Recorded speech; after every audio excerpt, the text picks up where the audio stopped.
How is it going, boys and girls? Welcome back to Key West Waterman. My name is Aaron Young. If you can't tell, I'm not on my boat. I'm on my good friend Zach's boat. If you guys have been watching my channel long enough, you've met Zach. He is also a charter captain and a commercial fisherman down here in the Florida Keys. He does essentially exactly what I do, but I'd say he's more geared towards rod and reel. Yes. Would you agree? Yeah. And Zach called me yesterday. He's like, hey, you want to go diving?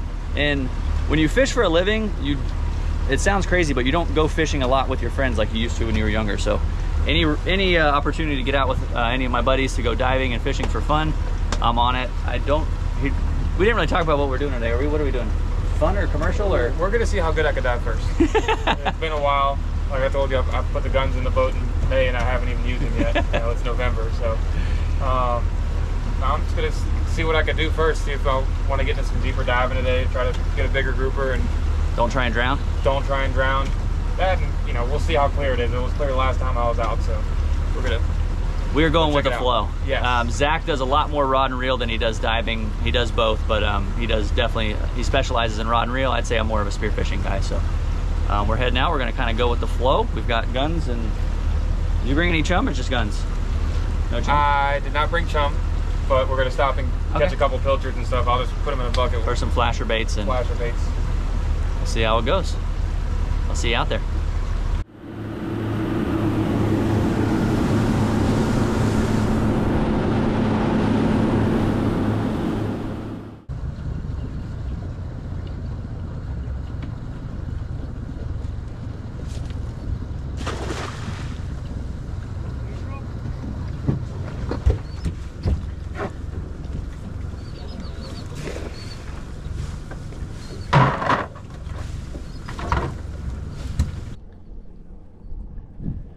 No pressure. No pressure. Just a camera in front of my face. Zach's the best net thrower this side of the Mississippi. All right, now that's pressure. Told you.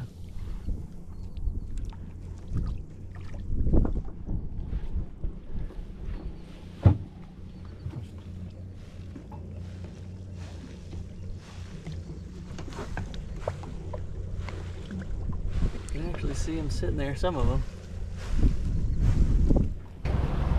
We got some chum. We're going diving. Uh-oh. All right, so how deep are we? First spot, we're in 40 feet of water. I'm not gonna show you the screen. He's got his GPS location displayed on the screen, so you can't have that. But we're in 40 feet of water on the reef, a little bit of life on the bottom. And to be clear, Zach does also have commercial permits on the boat, just like I do, so he is allowed to harvest over recreational limits, and he sells it to the market. It's part of how he makes his living. So just to be clear, we are abiding by the laws. And it's actually an unlimited snapper grouper. So. Yeah, so I have a 225 snapper grouper. Zach has unlimited, so he can have an unlimited amount of snapper grouper. But yeah, 40 feet of water, getting suited up. We're gonna hop in and obviously take the cameras with us. Zach's gonna be doing some filming on his channel as well. He actually has a YouTube channel that he started recently. So if you want to see some of that, go over there. But let's get in the water and take a peek. You got vacuum seal? Oh no.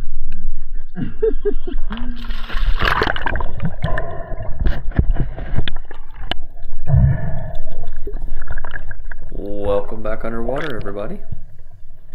As always, do appreciate you tuning in. We're going to talk a little bit about some of these dives.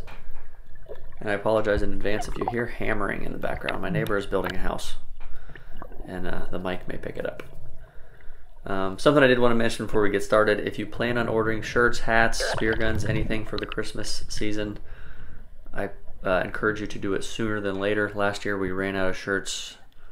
I think it was first or second. No, it was about first week of December.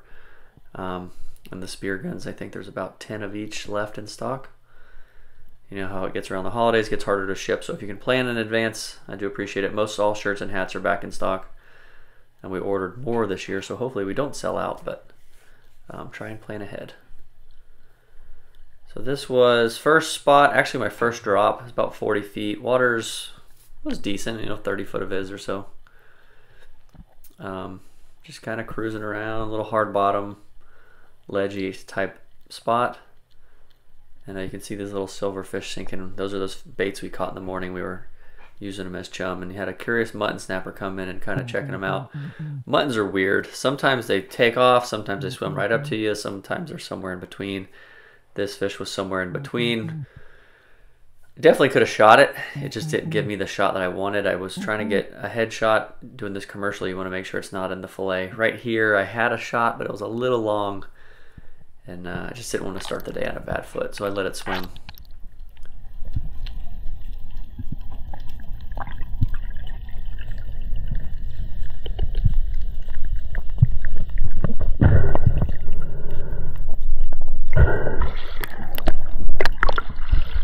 I saw a nice mutton over here, but I couldn't get a shot on him. He wouldn't turn. That fell apart.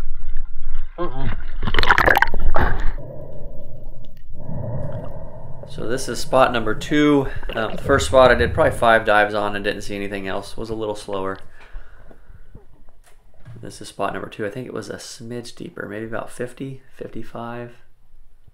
I think it was closer to 50. Watching this back, it looks right about 50. I forgot my watch, so I didn't have my details on there. But as I'm dropping, kind of scanning, you don't want to keep your head too bent, like your neck too bent back. It's not good for free diving. But as I'm diving, I try to scan, and I saw a grouper on the way down. Kind of a medium-sized one. You can see him still looking around, being greedy.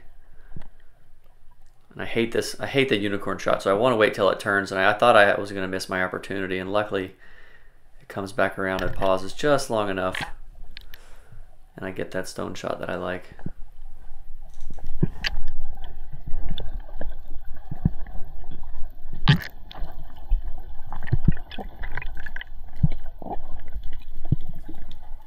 As always, brain and bleed.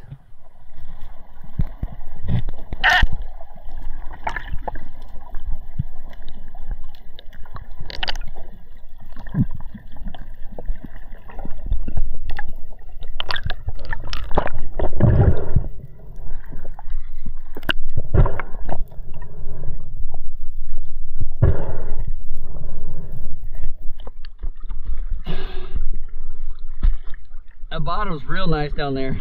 Huh? The bottom's real nice down there.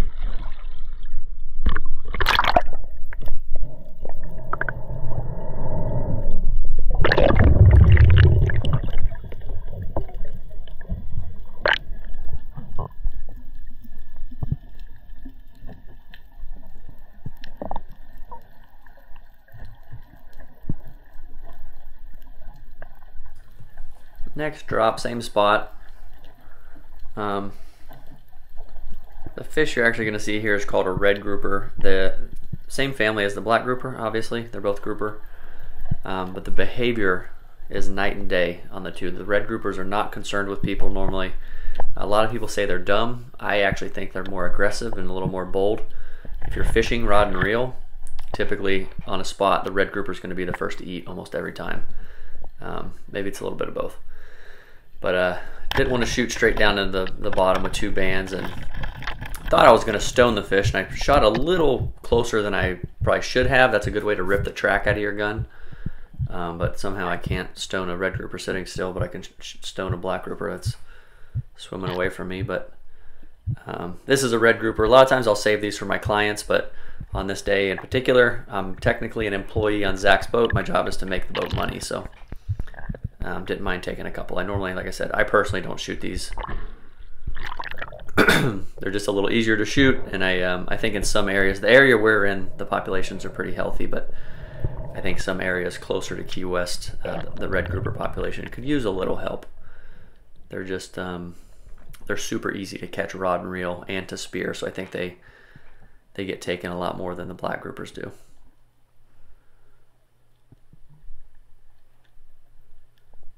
But this is still the second spot. This spot was a lot fishier than the first spot, and that's just the way it is. Sometimes you go 4 or 5 spots and you don't see a fish. Some days you see fish every single spot. It's, as they say, that's why they call it fishing. Just kind of scanning around. There wasn't a ton going on as far as life or bait. Just kind of scanning, doing my little grunts. Seeing if I can bring attention to anybody or get anything to swim up to me. And off in the distance, I see in the sand another grouper just checking me out.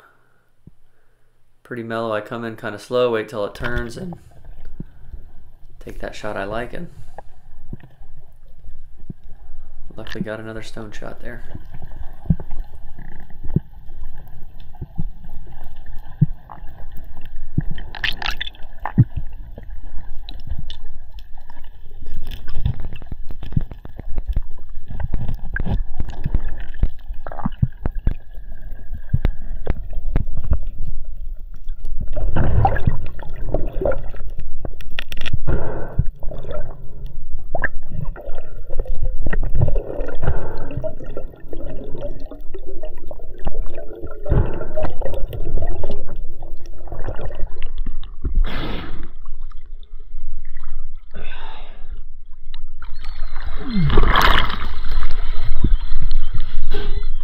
Wow. Nice ones.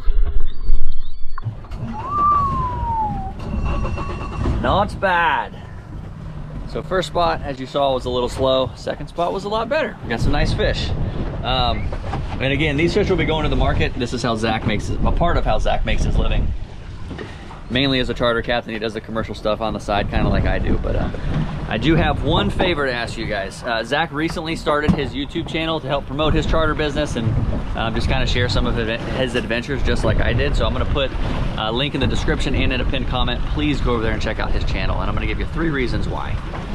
Number 1, I'm actually going to be doing some videos on Zach's channel that I won't be posting on mine, so you can maybe see some other stuff that I don't film from a different perspective. Number 2, Zach is the person, I recently announced that I won't be offering charters anymore. Zach is my go-to guy for referrals. So if you want to watch some of his videos, get to know him a little bit better. I think you'll enjoy it and you'll like him. He's one of my best friends. I've known him for 10 years. Fun fact, he actually put me on my first wahoo that I ever speared. So that'll tell you how long me and him have been friends. And number 3, he just started out, so I think it's fun to watch channels from when they start to what they grow into. If you go back and watch my very first episode compared to what I post now, you wouldn't even recognize it. It is a completely different style episode, and it's fun just to watch YouTube channels grow and progress. And he just started. We've been doing it for 2 months, a month? Yeah, I got 9 episodes out. 9 episodes, yeah. So he just started. So go over there, check it out. Real Fresh Fishing. I promise you won't be disappointed. Like I said, he's just starting out, figuring it out, and it's a lot of fun. You get to watch the channel grow, and you'll get to see some fishing like this. But that is our second spot. We've got hopefully some gas covered, and we're gonna keep plugging along. Either way, I'm having a good time. All right, let's go.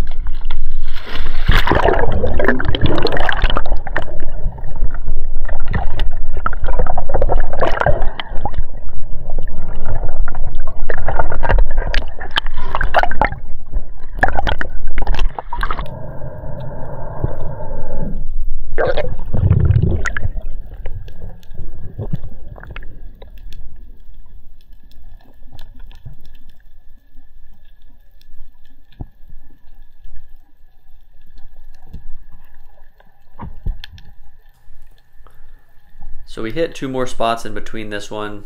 Didn't see a whole lot. This is, I don't know, I think spot number 5 or 6 for the day, maybe. Nice school of mangroves coming. You know I love my mangroves, and the markets will buy them just the same. Just wait till it turns. Turned too much that time. Right after I pull the trigger, some nice amberjack come in. These, you can sell amberjack. They don't pull as good of a price. Certain fish pull a much higher price. Some fish pull a lower price. The amberjack are a lot bigger, but they pull a much lower price than like a grouper. But if I would have saw those first, I probably would have taken them. But of course, right after I pulled the trigger, they came in to check me out, and when I went back down, they were already gone.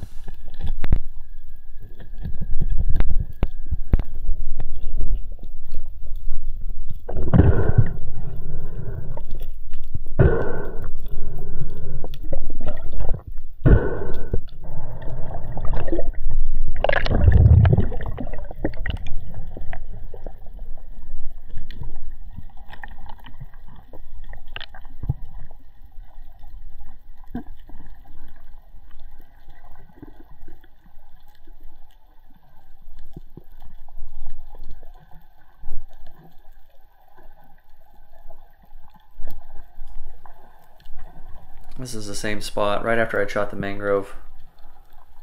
A lot of times shooting a fish will draw attention of other fish. They hear it, they hear the thrashing or whatnot. Not when you stone them, but they hear the gun go off. And I see a, excuse me, a red grouper here. Another one. And I was just kind of being greedy, and again, I don't know what, I couldn't stone a red grouper. I was stoning the black groupers I was shooting at, but I could not stone the reds. The ones that were sitting still, but yeah, a lot of times after you shoot a fish, especially like that right there, that fish is thrashing on the bottom. A lot of times I want to do a drop right on that same spot after I come up and drop this fish off, because all that commotion will bring stuff in. I saw the borderline black. When I shot the red, I spooked another one, but I didn't see it. I saw just the cloud.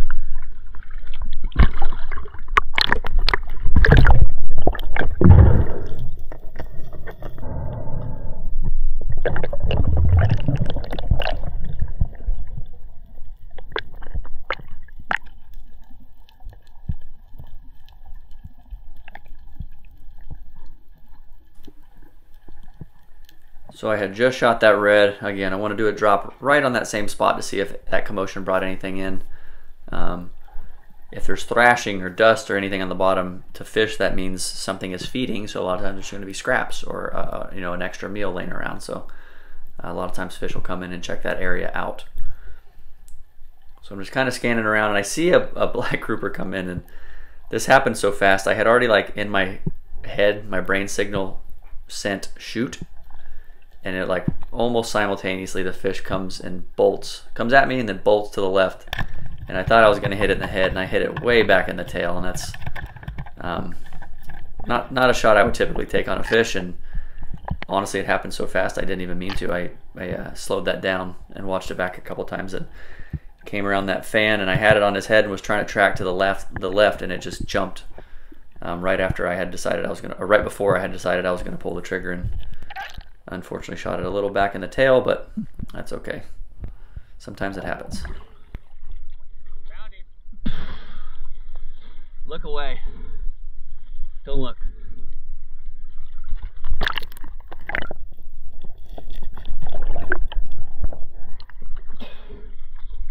I haven't shot a grouper in this spot in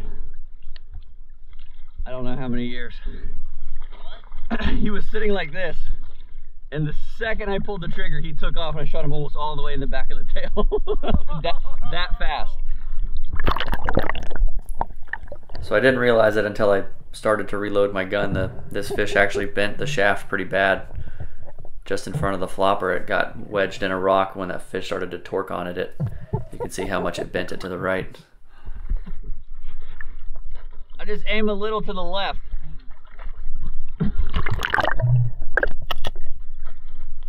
And I should have changed this out. I was just kind of being lazy. But I tried to bend it back, and I thought I got it to where it was good, but I don't think that I did.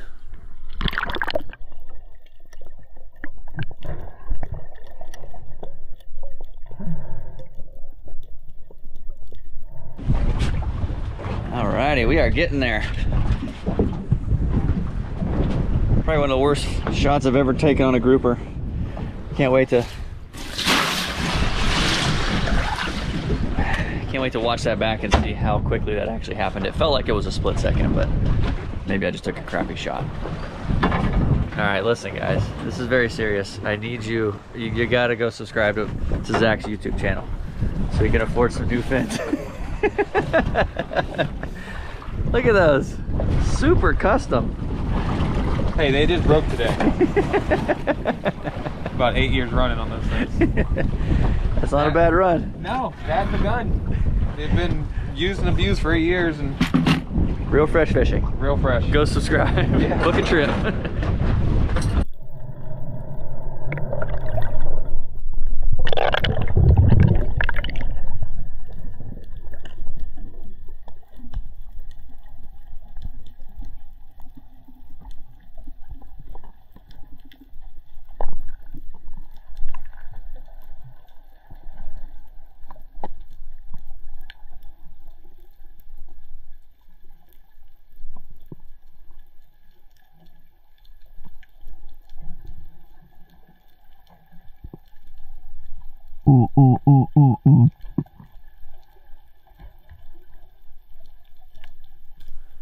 This is another mutton snapper. The muttons weren't having it this day. I couldn't get them to turn on me. And again, I'm well within range. I can hit this fish. There's just a very narrow window to get a headshot, and there's a good chance from behind like that, I'm going to run that shaft right down the fillet and ruin one whole side of the fish. And when you're selling these commercially, that is not ideal.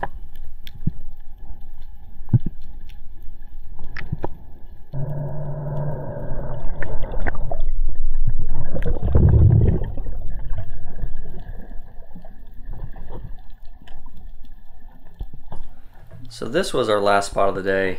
We saw a few fish. They just were being a little squeaky, and we couldn't get on top of them, and we were kind of winding it up. And I told Zach I'm gonna do just a couple more drops. And of course, I see a nice grouper, and it ended up actually being two. I didn't see both of them. I just saw the one. And this is wild. I couldn't tell. I feel like I always have an excuse when I miss. Maybe I just suck and I miss sometimes. But this one I couldn't tell if it was the shaft. This was the same shaft that I had bent and tried to straighten back. I couldn't tell if the shaft was bent and I missed, or if this fish jumped the gun. If you pay attention, the second I pull the trigger, the fins on the grouper shoot up right there, and that's what I refer to as jumping the gun, literally. I think I had led that fish just a hair, was pointing at his head and expecting him to continue to go left, and the second he heard that click, he leaned just a little right and turned his head just enough right, and I missed. Quite frankly, I don't know whether it was a combination of the bent shaft or the fish twitching or both, or maybe just the bent shaft, I'm not sure, but I was pretty bummed on that one. So after this, needless to say, I changed the shaft out.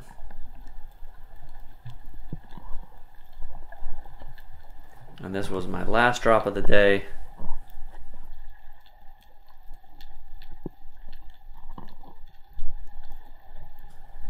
I was attempting to locate those two groupers that I had spooked, but a lot of times once they dart like that, you're not going to find them again.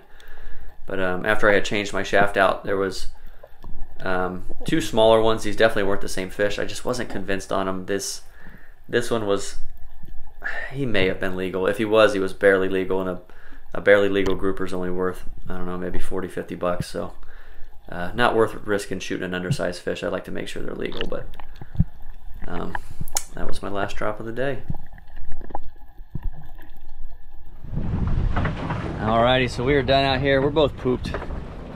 Kind of a slow day for commercial standards, I would say, but if we were recreational, we'd have crushed it. We got a bunch of groupers and a couple snappers, but I had a ton of fun either way. Big thanks to Zach for having me out and letting me shoot some fish. There will be no cook on this one because these fish are going to the market again. This is part of how Zach makes his living. What do you think? In the green, or we lose any money? I don't think we lost money. That's a good thing. Unless you add my fins in there. If you add my fins in there. As a commercial fisherman, if you didn't lose money, it's a great day. Yeah. So maybe a smidge in the green, but yeah, that's all we have. I hope you guys enjoyed it. As always, appreciate you watching. Again, go subscribe. Real Fresh Fishing, Zach's YouTube. Again, I'm gonna repeat myself. He does the same thing I do. He makes his living on the water. So, but other than that, I will see you on the next one.